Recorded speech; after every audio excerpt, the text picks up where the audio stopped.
අදත් හැමෝම ආදරෙන් පිළිගන්නවා.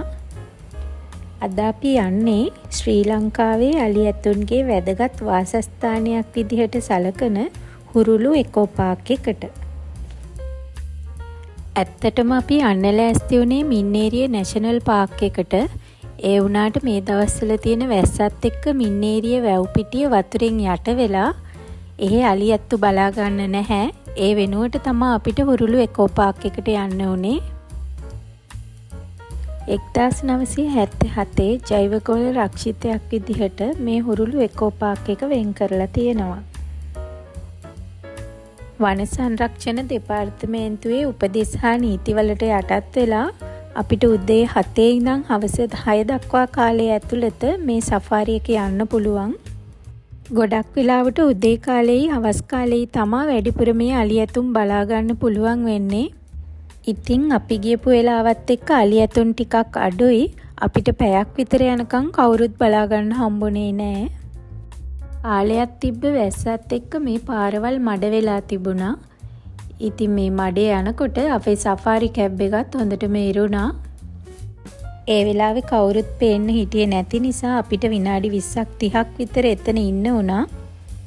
සෆාරි ආවහම මේක මතකයට ඉතුරු වෙන හරි සුන්දර අත්දැකීමක් වුණාට අපිත් එක්ක නම් පොඩි බබාලා දෙන්නෙක් හිටියා. ඒ නිසා අපි නම් හිටියේ ටිකක් බයෙන්.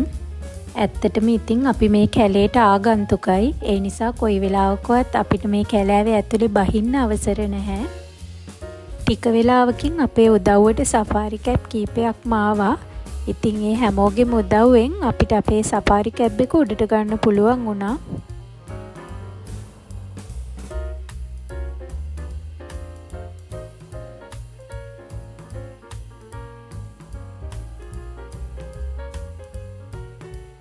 මේ සෆාරියේදී අපිට මුලින්ම දැක ගන්න පුළුවන් උනේ මේ ඇතාව.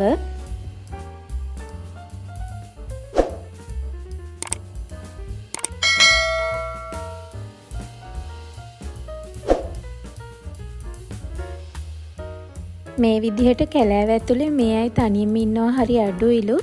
ඒ නිසා මෙයාගේ රංචුවත් මේ ළඟකම ඇති කියලා හිතාගෙන අපි තව ටිකක් ඉස්සරහට ගියා.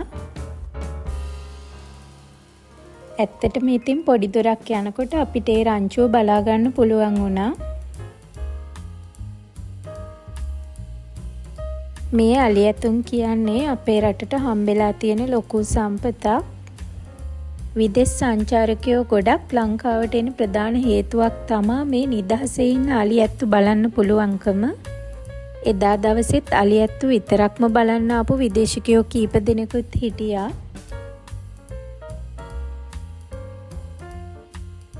මේ අලි රංචුවේ මාස ගණන් වල පොඩි අලි පැටවුනුත් හිටියා.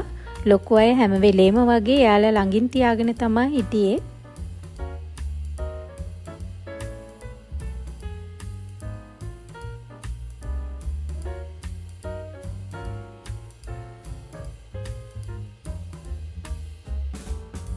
මේ වනසත්තු ගැන අපිට කොයි වෙලාවකවත් විශ්වාසය තියන්න බෑ. ඒ නිසා එයා ටිකක් ලං වෙනකොටම අපි එයාට කරදරයක් නොවන විදිහට ආවා.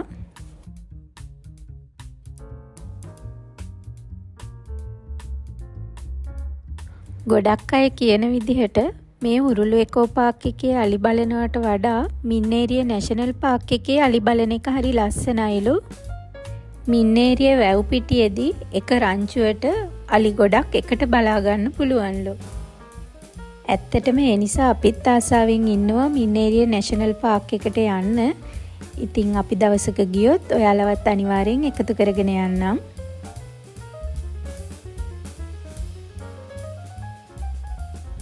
මුළු ජීවිත කාලෙම ට්‍රැවල් කරත් ඉවර කරගන්න බැරි විදිහේ හරි ලස්සන රටක් තමයි අපිට හම්බ වෙලා තියෙන්නේ. ඉතින් හබරණ පැත්තට ඔයාලා එනවනම් මේ සුන්දර අත්දැකීම ඔයාලට එකතු කරගන්න අමතක කරන්න එපා.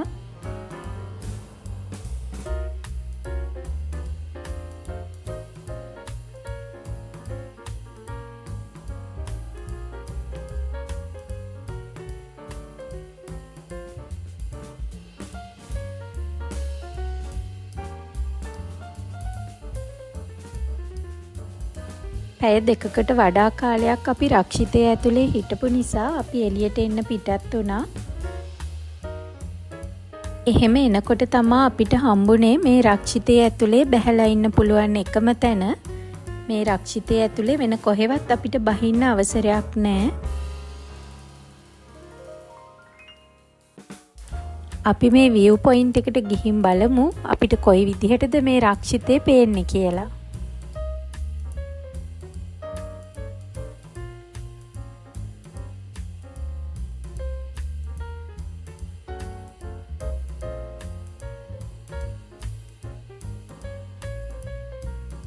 මේ view point එකට රක්ෂිතේ සෑහෙන ප්‍රදේශයක් අපිට කොළ පාටින් බලා ගන්න පුළුවන්.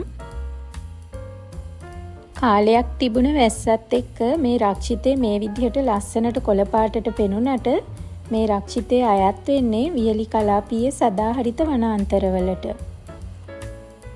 ඒ නිසා අවුරුද්දේ මාස කීපයක්ම මේ තනකොළ වේලිලා වියලි කලාපයක් විදිහට තමයි මේ රක්ෂිතේ බලා ගන්න පුළුවන්.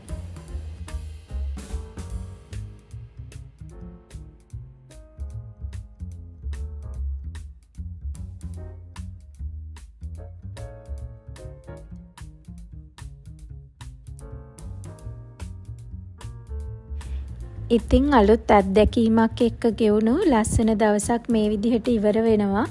ආයෙත් දවසක ලස්සන වීඩියෝ එකකින් ඔයාලා හම්බ වෙනකන් ඔයාලා හැමෝටම සුබ දවසක්.